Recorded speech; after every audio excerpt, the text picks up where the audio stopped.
What is up, everybody? Welcome back to another Pitching Ninja's filthiest pitches of the day. Remember, before we get to those pitches, hit that subscribe button. Be a part of Ninja Nation. This way you'll never miss out on any of our daily baseball content. And now, without further ado, here are my filthiest pitches of the day.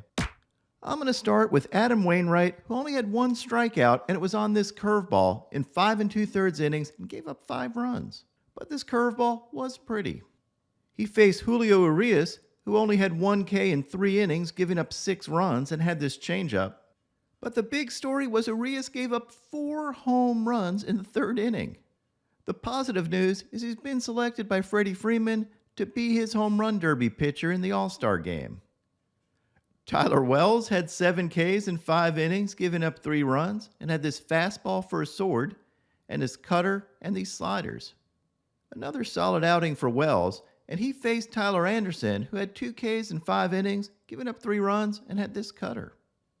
Logan Allen had these 6 sweepers and fastball on his way to 5 strikeouts in 5 2/3 innings, giving up only 1 run. He battled Dylan Cease, who had 3 Ks in 6 1/3 innings, giving up 3 runs, and is still struggling to find the dominance that he had last year. His sliders did look good at times in this game, not far from the filth he was throwing last year. Here's an overlay of his slider with his fastball, and you can see how that slider looks like it's going to start to be in the upper part of the strike zone. A little below that fastball that ended up above the strike zone, but then the spin of the slider causes it to dive to the dirt. His slider hasn't been quite as good this year, with a whiff rate of only 38% compared to 43% last year, and slugging off it is .322 this year, and last year it was only .209. Taj Bradley looked solid yesterday with 4 strikeouts in 5 innings, giving up only 3 hits. He had this vicious curveball, this nasty cutter, and this filthy changeup that ran 15 inches, as well as his dominant upper 90s fastball. He should have had 5 Ks in this game, which would have won me my K parlay, but this fastball was called a ball. Thank you, CB Buckner.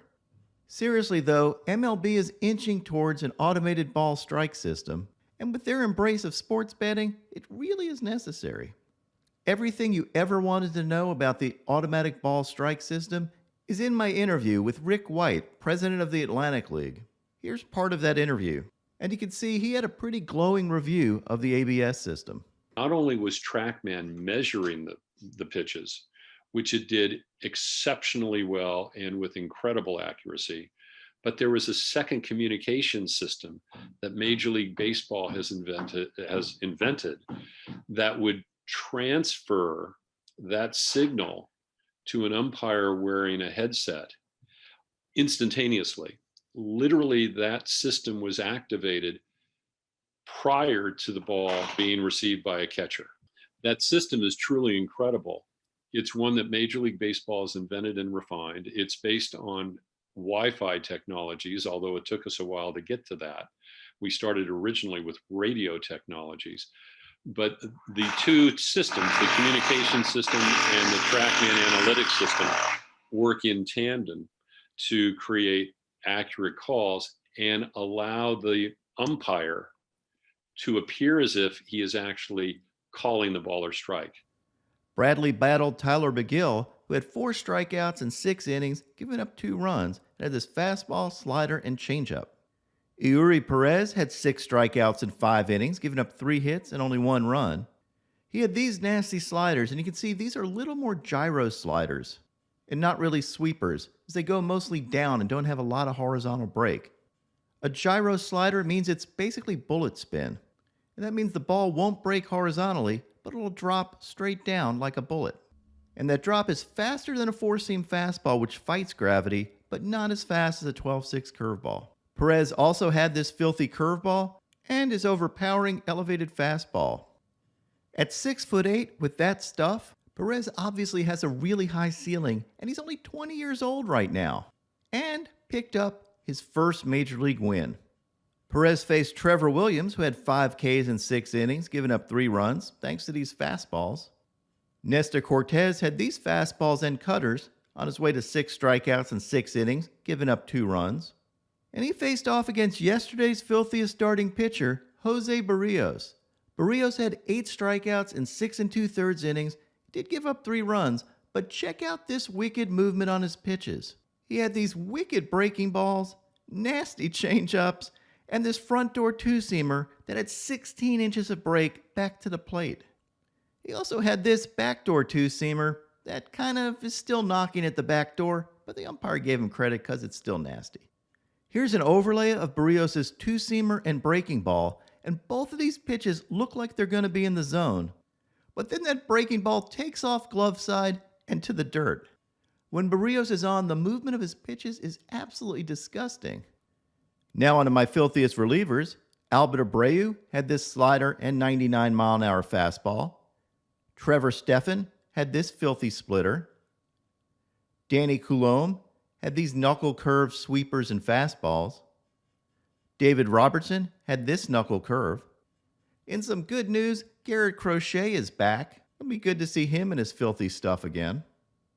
Nate Pearson had this hammer curveball and 100-mile-an-hour fastball, and I did an overlay of these two. And look at how far apart they end up. Another illustration of why an elevated fastball and curveball work so well together. Emmanuel Clase had these nasty flaming cutters. Check out the movement of those, and they are in the upper 90s. And my filthiest reliever of the day was Jordan Hicks for this 100-mile-an-hour two-seamer and deadly 89-mile-an-hour slider combo. I call it a two-seamer rather than a sinker because when you look at this Codify heat map, you can see it's valuable both on the lower part of the zone as well as in the upper part of the zone, where he located it here. Blue means good for the pitcher. And then this slider is perfectly placed in the blue. And when you overlay these pitches, you can really see why that combo is so tough on hitters. And now, my Pitching Ninja moment of zen. Zach Gallen is no doubt one of the best pitchers in the major leagues, and he must have taken offense to someone saying, "But you're no Randy Johnson," because he surely proved them wrong, because here he duplicates the big unit's feat by killing a bird. Okay, maybe this wasn't very zen-like for the bird. What is up, everybody? Today is a great day. Why, you ask? It's because FanDuel is giving another Pitching Ninja Profit Boost token. This time, 30% profit boost on any MLB straight bet at FanDuel. I'm going to use my Profit Boost token on my favorite bet, the Daily Strikeout Leader Special. I'm going to take Shane McClanahan to be the daily leader in strikeouts. Honestly, this bet should be called the Pitching Ninja Daily Strikeout Leader, but we'll work on the branding. What would your picks of the day be?